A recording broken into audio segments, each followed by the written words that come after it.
So bonjour, welcome everyone to our April Department of Family Medicine Research Workshop Series. So it's my pleasure to introduce Hounaida, who's with us today. She'll be talking to us about how to write a scientific article for publication, and she's our project coordinator and research associate of the Department of Family Medicine. So welcome, Hounaida, and the virtual floor is yours. Thank you, Maddie, for the introduction. And good evening, everyone. So I'm delighted to be able to join you for this session of the workshop. First, I need to state that I have no conflict of interest. And second of all, I want to point out that the presentation slides are written in French, but I will be speaking in English. However, je peux m'engager avec vous en français pour la portion des questions à la fin, si cela vous convient mieux. And if not, we'll stick to the English. So this workshop is part of the series that has already covered the earlier element of conducting a research. And this particular session is kind of the conclusion of the research process that you engaged in. And this is sharing the results and outcomes that came out of your study to produce a manuscript for journal publication. So I will be talking to you about how to write your findings for a scientific journal specifically. And you will learn, about the elements and the steps required in this process. And at the end of the presentation and throughout, I'll be giving you some tips and advice on what to do and what you should not do to produce, high quality paper. So let me start with the guidelines that guide the writing up of a research paper. And there are three elements, mostly the content, the destination, and the structure. So the content of your manuscript should cover your ideas, and the research process involved in formulating your ideas, as well as the writing up of what came out of this research process. However, the destination or the target audience to which this writing and the paper is dedicated will affect the way you write and the way you engage in the research. So listen. For example, if your research is to advise the government or the department on a specific matter, or if you're hoping to submit an article for a journal or a poster for a presentation, the writing process and end product will differ hugely, of course. But again, for this workshop, I'll be focusing on the manuscript writing for scientific journal. This is where my experience is, and this is the majority of what the writing at DFM revolves around. And there is a typical structure for manuscript writing. And this is typical. There are variations, but in general, the structure for publication to submit is a cover letter, an abstract, an introduction, a methodology, result, and discussion/limitation and conclusion section. In some journals, they'll be shifting in the order, there'll be agglomeration of conclusions into the discussion and whatnot, but generally this is the structure, and I'll talk more about this later on. But I just want to focus here and just take a minute. I cannot emphasize enough on this point that the writing starts before the actual writing. And by that, I mean that if you, complete the previous steps of the research project with the writing in mind, remembering to whom you're writing, what's it for, and you complete the process of the research properly following, the prepared protocols and procedures, then the writing up really ends up being the easiest part. And there is kind of a magic formula for this, which is, well thought out, realistic research with proper, continuous, consistent documentation will conclude in a much easier writing process. As I mentioned in the previous workshop, that while you're formulating your research and conducting it, it is essential to start as early as possible with a research journal or a logbook with you, which you and all the team member, can write down on and share.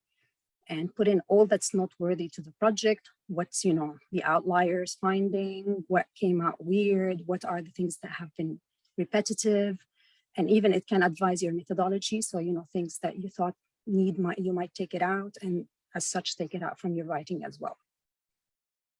So preparing while you research, conducting it following procedures, writing down everything, making it, available to everybody in the team if there's a big team, is essential to having a very easy write-up process, or as easy as possible. But before we start talking about this section, I just wanted you to understand that there are a variety of reasons to write articles, and this also can affect a bit the styling. and will guide and inform the writing process. So generally, what do we write manuscript for?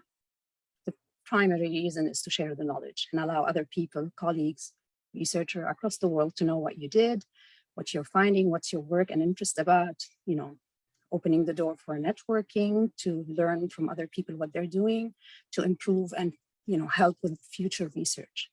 We also write for the greater good.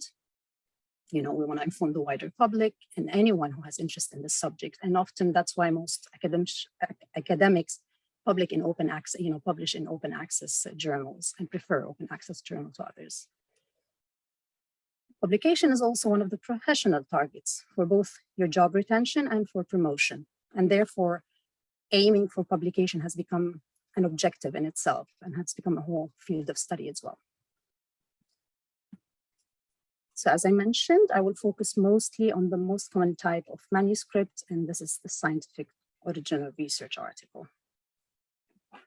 So for the manuscript to be accepted for publication across any scientific field, there are several factors that are important and that need to be considered while writing. But please bear in mind, these are the main factors and the most prominent one, but of course there are many others that go into play. So for one, the organization of the manuscript. And by that, I mean that the article should be organized in a way that only the needed and relevant information are found, and that they are found in the proper section. I've done many, reviews and coding and information extraction from a variety of articles before, and a large number of publications across journals. And it would have made my life so much easier if information were placed in the respective, section. So for example, if I need an information about sampling, I find it only in the methods, but often you find some of the articles that they put it in the results or, in the tables that you've used in the results, or sometimes in the introduction. And it's quite unsettling. And then ideally, everything should be in its own section and only in that section. So organization is key to having a very good article and improves the chances of it being published. 2, how coherent and clear your manuscript is. So the article should be very easy to read and to understand. We don't need to read the same sentence a few times to understand what it means, or to have to link it to something that wasn't obvious, And there should be no repetition, unless the repetition in itself is to, emphasize on a certain point. But even emphasis, if you can do it in another way, say, if you word a sentence, you can use a diagram or a table for it. It's better than just repeating it, say, in different sections. 3, the relevance. The manuscript should show that it's focused on a chosen topic, and that this topic itself is of relevance to the targeted audience, be it the journal or the public that you're writing to, and that it confirms with the published guidelines and ethical considerations. And finally, the number 4 that I find very important is what I talked about, the consideration for your publication, your audience. It affects the way the article is written. So when you write a public policy report, for example, it will read very different from the journal article that we want to learn about. Even if you're presenting the same work and the same finding and results. In reports, there are no space for personal interpretations, and the style is usually very dry and straightforward. But in scientific article, you are supposed to actually provide your own analysis and make sense of the data in your own capacity. So with these factors in mind and focusing on writing for scientific article, let's move to talk about the structure. And please bear in mind, again, this is just suggestion and best practice, but it's no way exhaustive, and people work differently and people have different style. But this is what is generally acceptable and works for the majority. The IMRD, self-explanatory. You have the introduction, methodology, result, and discussion. And this structure in scientific journals typically follows what's known as the funnel-shaped paper writing process. As you can see here, the article starts very broadly. You're, with the literature review, you're telling the reader what's known, what's unknown about this, and importantly, what are the gaps. And then you start zooming in to talk about and concentrate on the specific question that you want to answer in this research, and the details and the methods about how you're going to address this gap between the known and the unknown that you just talked about, and then reopen it to the general and the broad, relating the findings of this specific research to the overall field and what your research has added to the topic at hand. So with this structure in mind, we'll start talking about different section. Sorry. And we'll talk about the introduction. In the introduction, as with all the writing process, writing starts at the very beginning. You have to start writing when you put together your study protocol, you formulated your research question and methods. By this time, you should have engaged in an intensive, deep, and continuous literature review process, noting down the various relevant references, which reference made which point, which is of relevance to me, which is not. You have devised your citation management so that you don't forget any reference relevant. You've covered all the ground, and you noted all the relevant points to your research. And the objective of your introduction is twofold. The first thing is to draw your reader into the article. You want to capture their attention. You want them to be interested in reading the remaining one. And the second one is you set the tone for the whole article. How many times were you able to guess how boring or relevant an article is just by going through the introduction very quickly? In the introduction, the purpose, your job is to provide and showcase your knowledge about the background of the problem at hand. So you do that one by describing how the work fits into the existing research and whether you're going to be filling a gap that you identified, whether you're going to be consolidating a fact or contradicting an existing knowledge. And two, you should provide a concise and adequate literature review, which proclaims whether you found a gap or not on none of this, and summary of all the current understanding. Therefore, this section is very rich and heavy in references and citations. And third, this introduction section is what sets, it prepares for the purpose and the research aim. In the introduction section, please make sure you don't duplicate any given information. Try to make it as concise, as precise as possible, and include only what's relevant to this particular research project.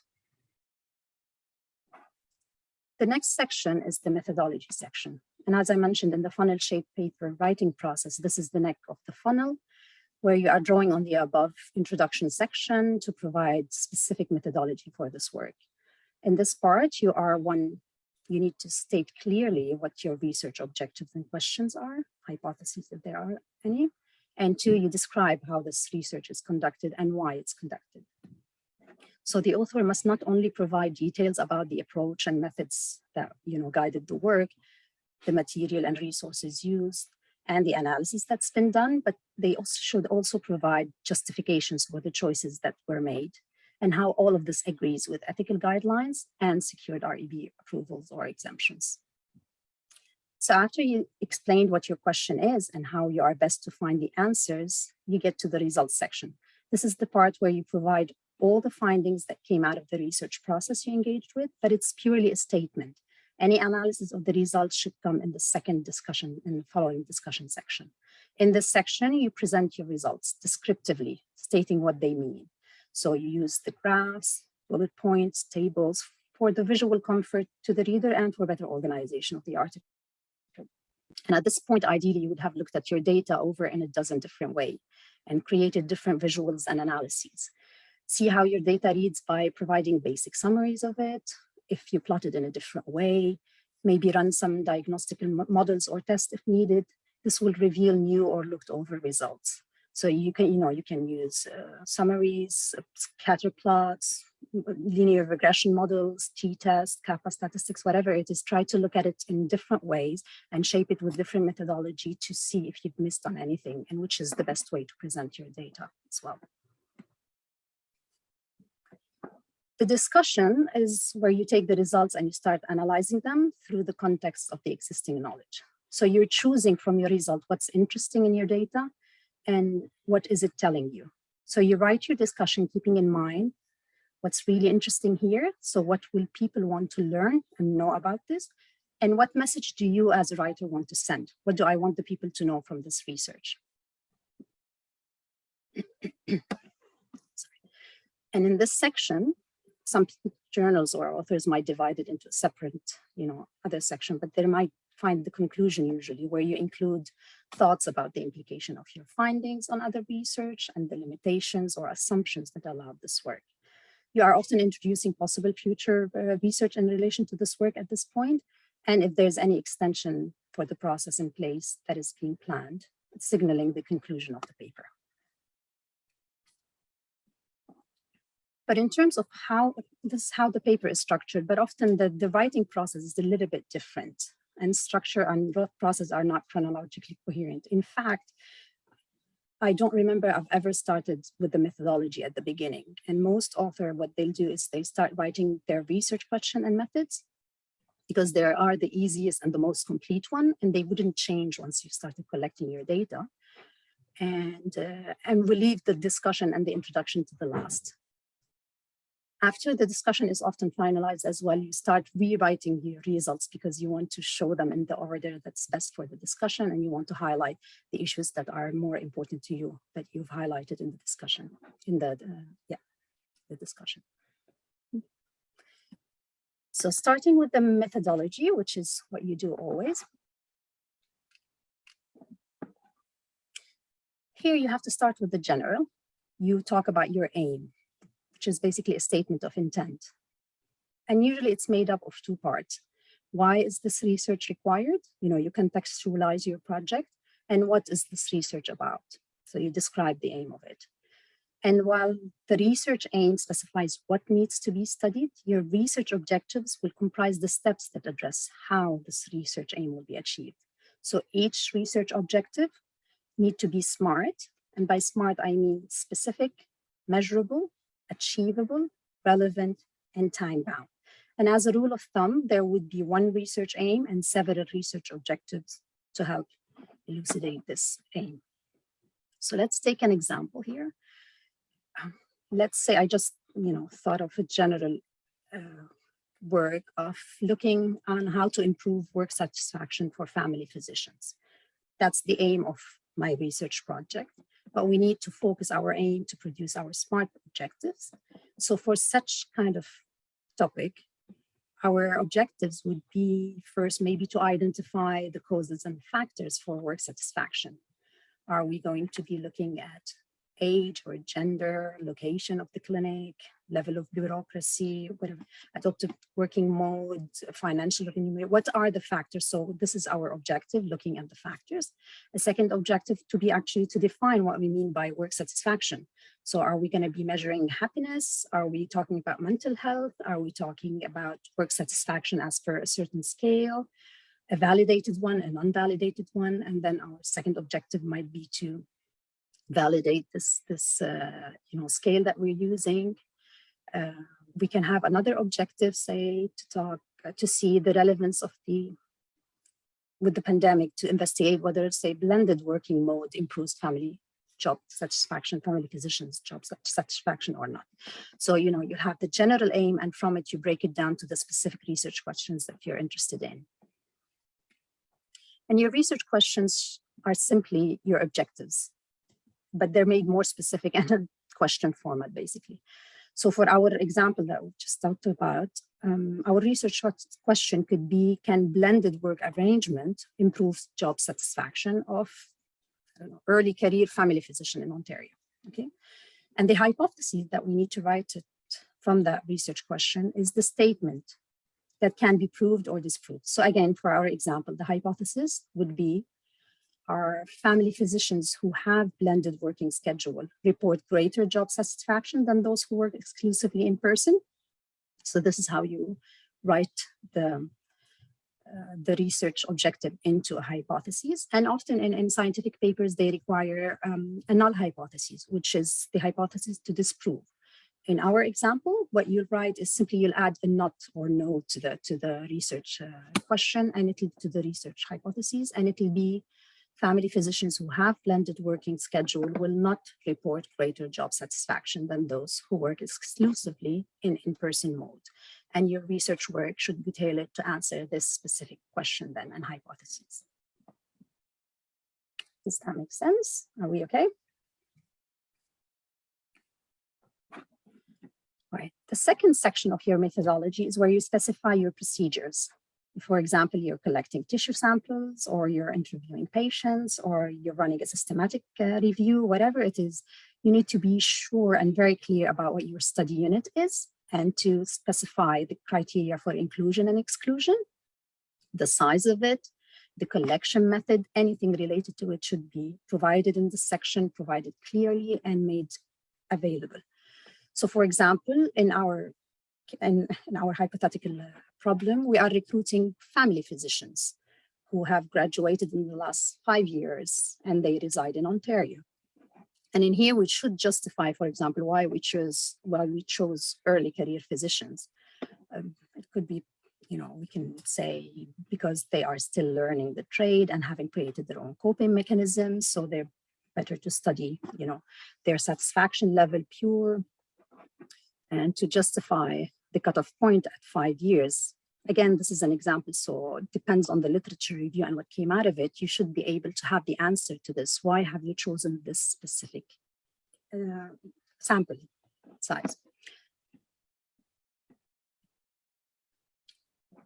You can always use, the practical limitation issues. We will be targeting physicians in the greater Ottawa region, for example. They will be contacted via email through the college or whatever it is. So say what it is clearly and justify why you've chosen this. Once you have provided this information, along with the justification, you've given it the feasibility, the relevance, the statistical strength that you've worked on, you need to explain what your measurements will be. What experiment are you running basically on your sample? Again, in our example, it will be likely something along this, semi-structured interviews or focus groups, probably an online survey, or maybe most likely a combination of all of these or one or two of these. And you will need to specify, for example, if you're doing a survey, how the questionnaire was developed. Are we adopting a validated one? Are we using a scale that exists? Are we creating our own? If we're creating our own, how valid and strong it is. Or like I said before, maybe it could be one of the research objectives that we want to validate and consolidate our scale. We talk about in the methodology in this section about whether we've run a pilot test, what part of the process have been ironed out through the pilot test, and how it improved, the reliability and efficiency of our process.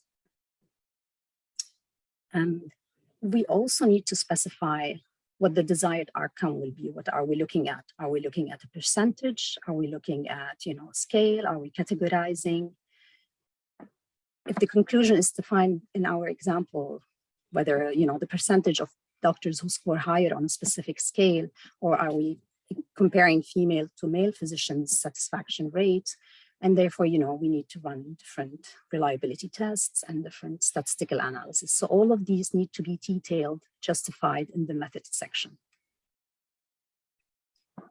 So a good methods section that has included all of this, usually, typically takes less than 20% of the total article. It's written in the past and passive tense. And in this section, the reader will find everything to do about, sorry, the reader finds all about how you found the results and the justification for this. But no results per se are provided. We look for the second section, which is usually the easiest. You've gathered all the data in one place and you decide on what format you will be using for this. All visual aids are highly recommended because they're easier to read, because they make the process much easier to retain as well. So tables, figures, diagrams, charts, images are highly recommended. And usually in the writing process, I put in the main findings of my research so that I know what I'll be discussing, but I leave it quite open till after I've done my discussion, just to make all the changes that are needed, to work on the, to play with the images that I need, to play with the order of the results that I want. So once I have my main results, I finish my discussion and then I go back to my results and change the format. Sometimes I take out some results that I couldn't, discuss very strongly. Sometimes I'll add something. So it's always better to just put the main gist of it and then come back to it later on. Which brings us to the discussion. And it is arguably the most important and the most difficult section of the manuscript writing. Your discussion should reflect the introduction in terms of the point that you raised and the order in which you proposed them, you know, about all the theories and all the information that you're trying to contest or agree with, or, you know, fill the gap of if there's something that wasn't done before. But what you do here is that you add your own interpretation as it's influenced by the results that you obtained. So again, if we take our study example, let's assume that our data showed that there is variation between male and female in relation to work satisfaction, but that this is in opposition to the established literature. Then your discussion should focus on this discrepancy and trying to provide, if it's not done by the research, the reason as to why there's this discrepancy. Sometimes it could be a methodological shortcoming due to your sample size, or because maybe there could be like some specific, you know, gender-specific governmental initiative in Ontario that made this discrepancy happen. But, you know, you need to be able to get all these information and provide them in a scientific, you know, defendable way. So the discussion is where you explore all these matters, you make sense of your results, you justifying its importance. And what it's not is your discussion is not the summary of the study. Yes, you do summarize the main findings, but you also really need to interpret them. You need to reflect also on the methodological limitations of your work. And you should be able to suggest future direction for this line of research, like what else needs to be done, what else was missing in this work, and so on and so forth.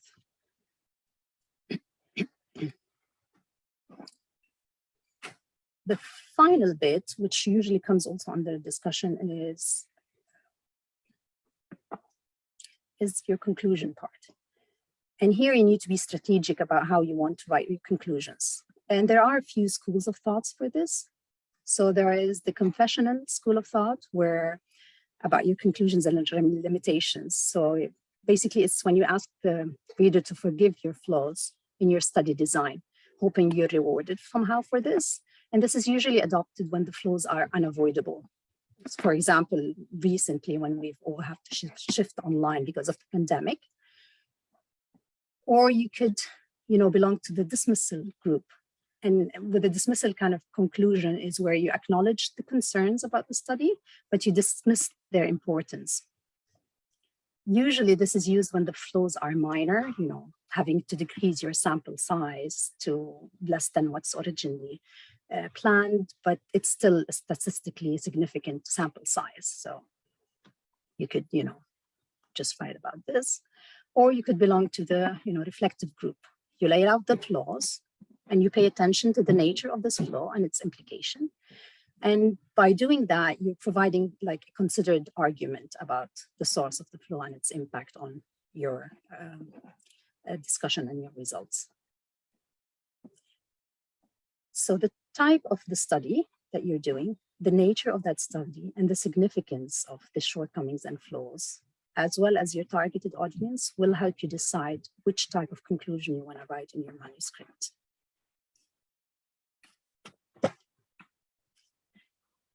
After the discussion / conclusion / limitation, you have the reference. The style is always decided by the journal you're submitting to, but the references that should be concluded in your list need to be for any and all ideas mentioned in the manuscript. That is not your original thought. Therefore, you know, make sure you include only the concepts and ideas that are essential to your article.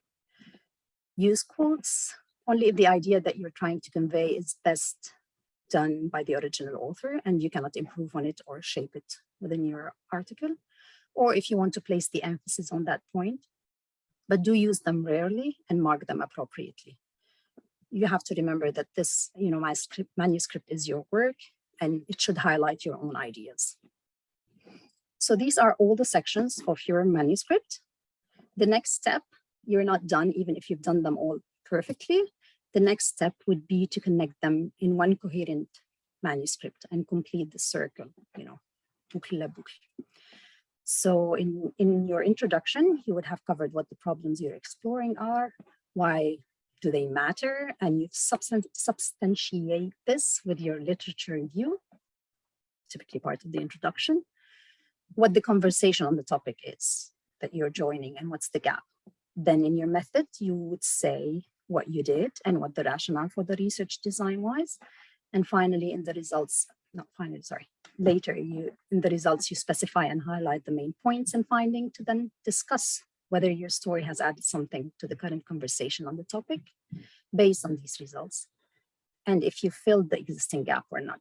You also talk about how the design limited your contribution, and you finally wrap up with the key lesson, concluding with the inevitable story in waiting,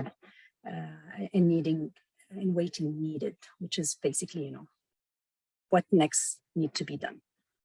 So how do you do this? A general advice to you is to have some style variation within the manuscript. So you deliver the method and result section in a concise and straight to the point sort of fashion. And this is to quote the Lingard study from the previous slide, where your study lives in the methods and results. However, your story unfolds in the introduction and discussion, conclusion section. Therefore, these sections should have some sort of writing style, a flair. It delivers the story of your project to the reader. So again, as well, they're not really bored reading, going through the manuscript.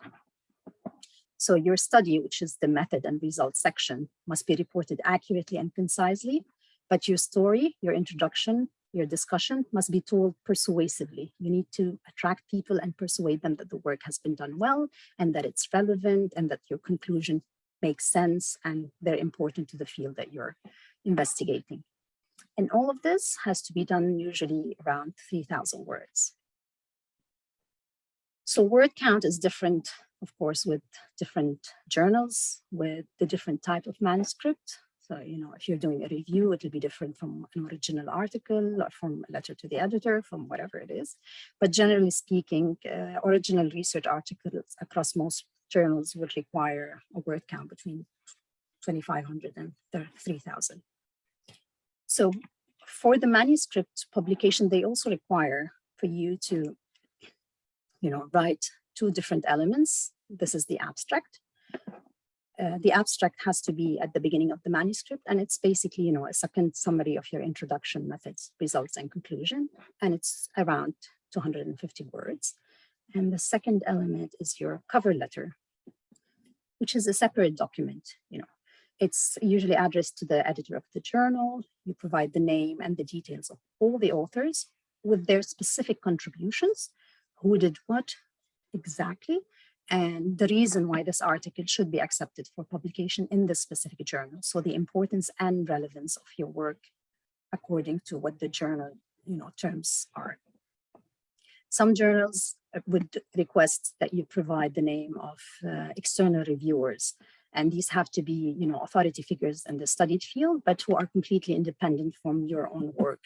So they can advise the journal reviewers on how good and strong and reliable this piece of work is, but they haven't been personally involved in it at all. Speaking of authorship, actually, this is just, I'm providing with a really generalized code based on the ISMGE guidelines, which is typically what's used at U Ottawa, about authorship entitlement. And generally speaking, again, different guidelines proposed, but in general, most of them agree that to be entitled to be an author on a manuscript, you need to have done all 4 criteria. You have substantially contributed to the conception or design of the work, the acquisition, analysis, or interpretation of the data. And you have helped with the drafting of the work or revising it critically. And you have approved of the version to be published, the final manuscript draft, as well as you have agreed to be accountable for all aspects of the work in ensuring that the questions related to the accuracy and integrity of any part of this work have been or are appropriately resolved and investigated.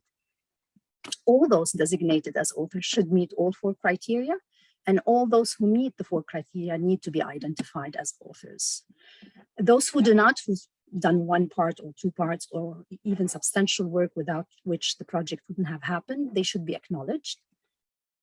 But authorship is for those who deserve the credit and take responsibility for the work.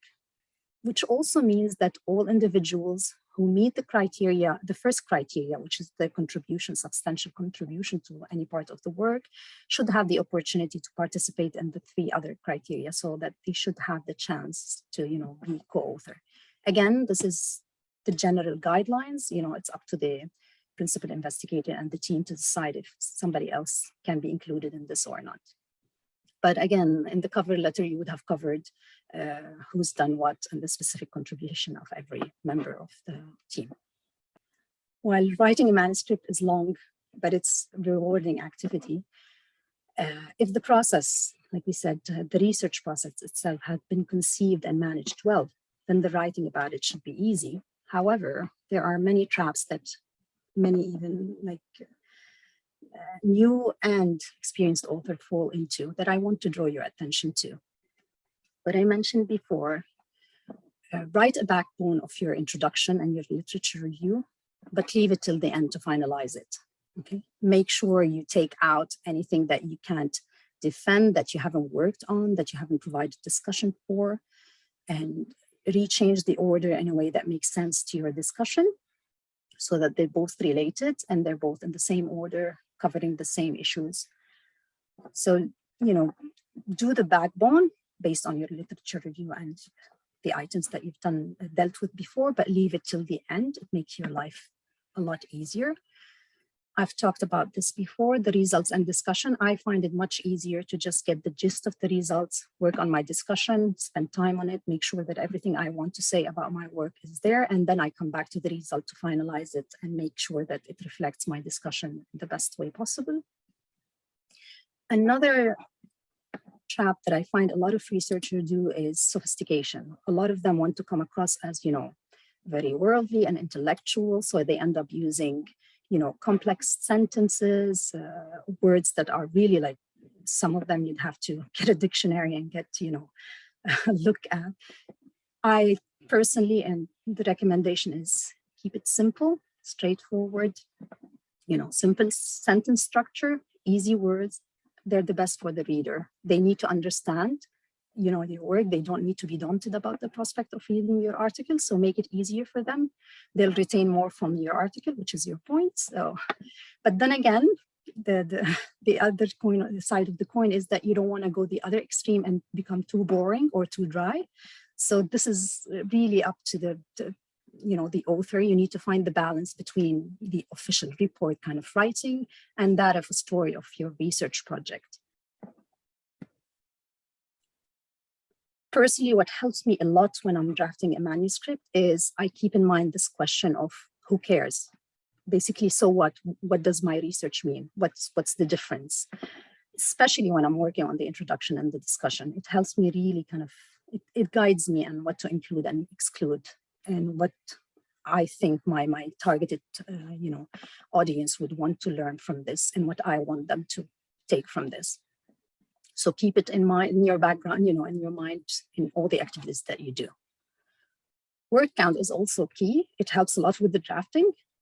So bearing in mind that it's usually around 2,500, you cannot indulge in a huge theoretical background, overview of all that exists under the sun about your research, field.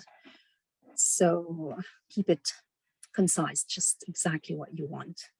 Repetition, filling the gaps are not helpful. There are ways, though, around word count when you really do have things to say and you're running short. You can resort to moving your information from paragraphs into figures or tables or graph, because these are not, included in the word count. Or you can carefully and wisely use acronyms and abbreviations so that you can stick to your word count as per your journal. And finally, give it to be read by many people, get their input, hear from them. You'll get, a fresh eye when you do this, some things that you've missed. And I usually find this step helps a lot with the flow of the research, because often authors will write all the information they need. They've done all the chopping, they're excluded everything, but the flow doesn't go well between what your story is your paragraphs, and the phrase. So I always find that giving it to people who are not involved in the project whatsoever helps a lot with getting input about how to restructure these kind of, the grammatical or the style of the paper. With that, I hope I've covered all, pertinent things pertinent to the writing of manuscript. And I would like to thank you and ask if there's any specific question or any problem that you're facing writing your manuscript. Let me know. My question is about the rewriting piece of it. Once you've submitted it to a journal and you receive the comments back from the reviewers, and you have maybe 3 reviewers that's included in the package that is providing feedback, and some of it appears, at least in the interpretation, to be contradictory. So one reviewer guides you to go in one direction and the other one wants you to go somewhere different. Is it acceptable then to ask clarification from these reviewers, or is it up to the author to rewrite and resubmit and hope for the best? Okay. Thank you for the question. So reviewers, these are, suggestions so that you improve your chance of getting your paper accepted by the journal. So you could, do the revisions as per one of the articles and hope for the better. And this is the common practice. And usually, when you get the reviews, you have your team and you discuss what you think is best and what falls into your kind of work, your research kind of thing. So you gain time, let's put it this way. So this is usually the protocol or what's used most of the time, rather than, you could, of course, reach out to them and ask for clarification, but these are different reviewers and every person has a different point of view. So you often get, contradicting remarks, but I think the best for the team usually is to go back to the whole team, discuss what they think is the best, more relevant or most doable change, and do it and submit. But of course, both options are valid and done by different teams. Thank you. Yeah, I must say my experience has been variable. Often an editor will weigh in if there are contradicting views of a review. And often this happens is when one reviewer says, oh, minor revisions, and then another reviewer may say, decline this, there's too much work, or they may say substantial revisions are needed. And in that case, very often editors will go to get an additional review. And sometimes journals will have 3, 4, 5 reviewers comment. And you're right, Hounaida. I think the big thing is that you're polite and that you do your best to address all the comments. But sometimes you say, thank you, for this advice. We've chosen to insert a table here rather than the quotes in a text as per the reviewer number 1, or something to that effect. So you have to be polite, and then you do have to take a stance, I should say, and do your best. But you may have to make a call. But hopefully the editor weighs in, and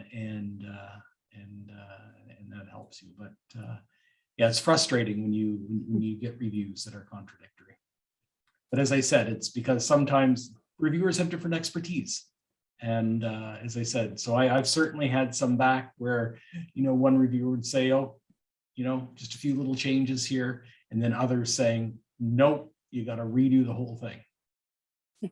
And exactly like said, Doug, is when the discrepancy is big, like when, the reviews are really contradictory about major issues rather than, structural or minor details, that the editor would weigh in.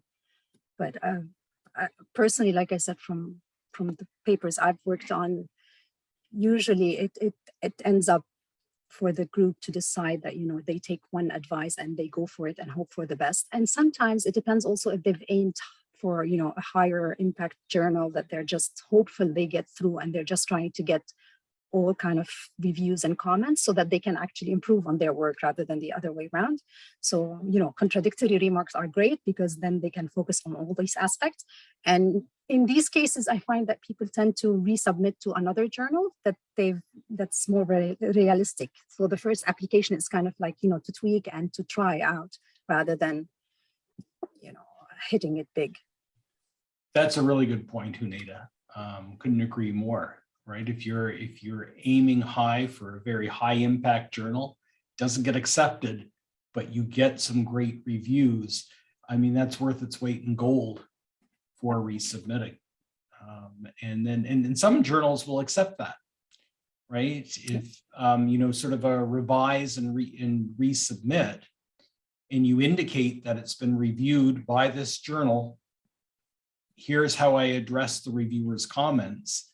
Sometimes editors will look at that and go with it if it's a paper that they want to publish. So it can expedite the review process. Not all journals do it, but some certainly will. The Canadian Medical Education Journal will do that. Perspectives on medical education, Dutch journal will do that. And there may be some others that do it as well. Good point. Absolutely. Thank you. So I've been sitting and listening, and thank you very much, Hounaida. I'm thinking about the project that we're actually doing, that Doug is engaged in, and think about the history of the project and its number of pivots that have occurred over the course of the various different necessary changes, including, of course, COVID having an impact. What are your thoughts about including something about the history of the project in the journal article? Okay, few things to consider. Again, who you're submitting to, that should tell you. Your style of writing, what do you want from this article? Is it something that is very, and I'm using it very deliberately, very scientific, pure scientific? I'm not familiar with the project that you're talking about. So if it's something very dry scientifically, then I would avoid doing the story unless the line of the story has affected majorly the way you conducted your research. If it's details and it's not relevant to the outcome and the results that you got, then it's, you know, words that you don't need on an article. But if they've informed majorly and shifted the way the project has been done, then you need to mention it. But it could be a sentence or two. Like I've worked at the department with a project that started off one of the biggest projects at the department and then zoomed in into, you know, a very small feasibility study of something. They didn't mention the big things, although this is what they started with, because, you know, they have limited word count. And it didn't reflect on the results that they're talking about. You know, yes, the project is feasible, but it doesn't matter that you started with wanting to develop a tool and you wanted to measure it across different variables. It didn't matter anymore for this result. So it depends on the project you're talking about. And again, on the publication you're aiming at. You find some of the journals, they have a more like, again, I'm using it deliberately, artistic kind of way. They count, and it's very narrative the way they write it. So then storytelling is advised, and it will get, you know, higher chances of being published. But if it's, you know, the pure scientific way and it doesn't personally reflect, I'm saying personally, like reflect on your finding, then I don't see the point of including it in the manuscript writing. Great, thank you very much.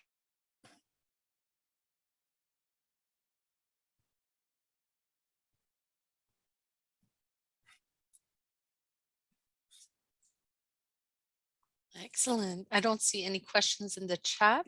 Is there anyone else who had a question for Hounaida in French or in English?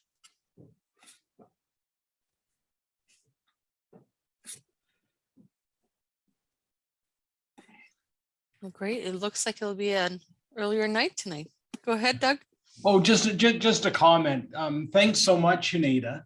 You know, what I would see as sort of a next step is actually the application of everything that you presented. And maybe this can be in the form of like a writing retreat, or, you know, a chance, you know, for a group to actually sit down and to work through this. And that you know, that's a big time commitment. That's a big, you know, a big effort. But I just wonder, you know, after hearing your presentation, you know, and having this all put together, I don't know, it's not something that we've ever, I think, ever explored as a group, you know, to do a retreat. I mean, it requires people to be at that stage where they're, you know, wanting to write things up, and, you know, sort of to do that as a collective kind of thing. I was also wondering whether the department is anticipating having some writing support for our potential authors. Both great ideas. Personally, I love to help anybody with any part of their research process. So definitely shoot in, you know, send me any request. Do you want to look? And like I said, personally, I send papers I've written to people who are not even in the field. So it really helps get a fresh eye. So any manuscript in the process, please do send it my way if you need some fresh perspective on it. As for the retreat, I think it's a great idea. I just wonder, it needs people to be in the process of writing manuscripts so that, you know, there'd be interest for us and it will be relevant to have a retreat about it. But definitely a great idea. And I'm assuming there's a lot going on in the department at this stage. So maybe that should be something to be, you know, discussed in detail. Oh, excellent. And I know like graduate associations do like those type of like cafe writing retreats that we Yeah. could adopt. So like I just received an invitation, was for 4 weeks. 1 day a week, you had to commit 6 hours. So it didn't matter if it was actually writing a manuscript, but it could be writing a report, or, you know, like an initial stage of writing a grant, but you're focused on writing with everyone else. So you're not actually working on anything else, right? You're just writing as a collective on whatever you're working at that point in time. You call that a writing cafe? Yeah, like just, yeah, a writing retreat. And some of them have like a cafe writing retreat. So if you do it in person, but yeah. Okay. Well, let's see if there's You could an explore appetite for that, right? Yeah. I'll actually look into this. I'll ask you for the details of the ones you know, Maddie, and I'll look into whatever else is available. And we can put resources together. Yeah. Yeah. All right. And you have a whole hour extra.